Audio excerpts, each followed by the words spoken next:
আচ্ছা হৃদয়, এই যে ধানমন্ডি 32 নম্বরের যে বাড়িটা ভাঙলো, তোমার কি মনে হয় শেখ হাসিনার কি লাভ হয়েছে নাকি লস হয়েছে? সবচেয়ে বেশি লাভ হয়েছে শেখ হাসিনার। আমার ধারণা যে যখন 32 নম্বর ভাঙা হয়েছে তখন শেখ হাসিনা সবচেয়ে বেশি খুশি হয়েছে এবং হলো আনন্দে লাফ মারছে দুইটা। কারণ এইটাতে হলো যে তার চাইতে বেশি মানে ইয়ে মানে কি বলো এটার যে স্বার্থ আছে আর কারো হয় নাই। কারণ সে এটা নিয়ে ভিকটিম কার্ড খেলতে পারবে। সে এখন ভিকটিম হয়ে গেল না, তাই না? তো সে তো এখন ভিকটিম হয়ে গেল, তার হলো বাড়ি ভেঙে ফেলা ফেলা হয়েছে।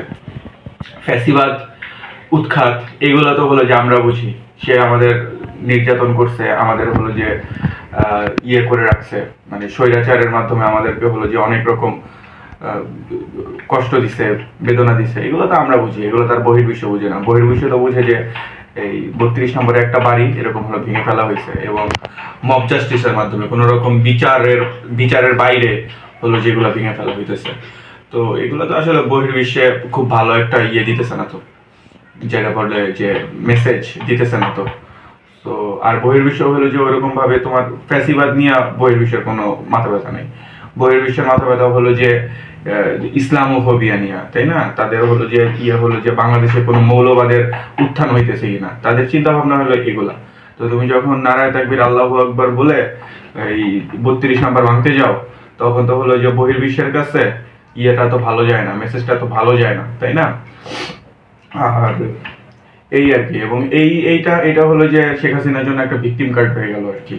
এবং সে এটা খুব ভালো খেলবে, খুবই ভালো খেলবে, এটা সে খুব ভালোভাবে গ্র্যাব করবে এবং মানে এটা নিয়ে ইয়ে করবে। আরেকটা বিষয়, যারা হলো এই 32 নম্বর ভাঙতে গেছে বা আরো অন্যান্য জায়গা ভাঙতেছে, এই দোষ কিন্তু তাদেরকে কিন্তু প্রশ্নবিদ্ধ করা হবে না।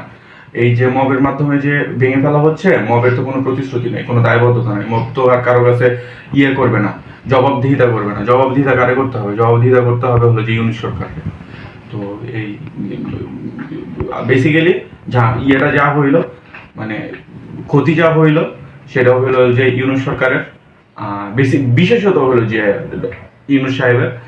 আর লাভ যা হয়েছে সেটা হলো যে শেখ হাসিনার লাভ হয়েছে আর কি, আওয়ামী লীগের লাভ হয়েছে। আমার ধারণা যে এই ইয়ের পিছনে মব উস্কাই দেওয়ার পিছনে ইয়ের আওয়ামী লীগের বিশাল ইয়ে আছে, হাত আছে। শেখ হাসিনার বিশাল ইনফ্লুয়েন্স আছে। আর ইনফ্লুয়েন্স কতটুকু আছে না আছে সেটা তো মানে ইয়ের বিষয়, প্রমাণের বিষয়। কিন্তু সে যে খুশি হয়েছে, আনন্দিত যে হয়েছে, তাতে কোনো সন্দেহ নেই। কি বলবো, এই মব যারা গুছাইছে, মব যারা ইয়ে